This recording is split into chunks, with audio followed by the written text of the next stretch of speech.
7월 20일 주님 앞에서 걷는 삶. 오직 여호와를 앙망하는 자는 새 힘을 얻으리니 독수리가 날개치며 올라감을 같을 것이요 다른 박질을 하여도 곤비하지 아니하겠고 걸어가도 피곤하지 아니하리로다. 이사야 40장 31절. 걷는 데에는 스릴이 없습니다. 걷는다는 것은 우리가 얼마나 건강하고 안정한지를 증거하는 것입니다. 걸어가도 피곤하지 아니하리로다는 가장 높은 차원에서 힘을 소유한 것입니다. 걷는다는 단어는 성경에서 인격을 나타낼 때 사용됩니다. 주님께서 거니심을 보고 말하되 보라 하나님의 어린 양이로다. 성경에는 추상적인 것이 절대로 없습니다. 언제나 선명한 실제입니다. 하나님께서는 영적으로 되라고 하지 않고 내 앞에서 걸으라고 말씀하십니다. 우리는 언제나 육체적, 정신적으로 건강하지 않을 때 스릴을 원하게 됩니다. 이러한 스릴을 향한 소원은 육체적으로 성령을 흉내내려 할 것입니다.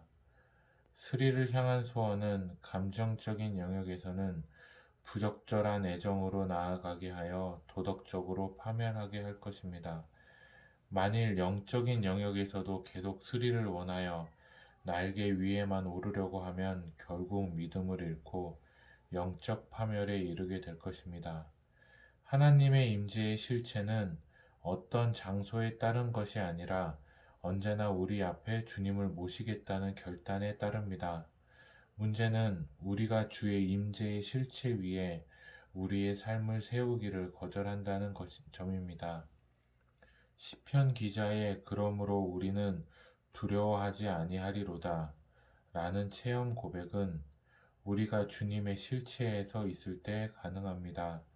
실체에 서 있다는 말은 하나님의 임재를 감상적으로 느끼는 것이 아니라 하나님의 임재를 실체를 믿음으로 보는 것을 의미합니다. 왜냐하면 그분은 실제로 언제나 그곳에 계시기 때문입니다. 위기의 순간에 필요한 것은 인도하심을 구하는 것입니다. 그러나 항상 오 주님 저를 이렇게 저렇게 인도하소서라고 말할 필요는 없습니다. 물론 주님은 인도하실 것입니다. 만일 우리의 상식적인 결정이 주님의 뜻에 어긋난다면 주님은 가책하시고 막으실 것입니다.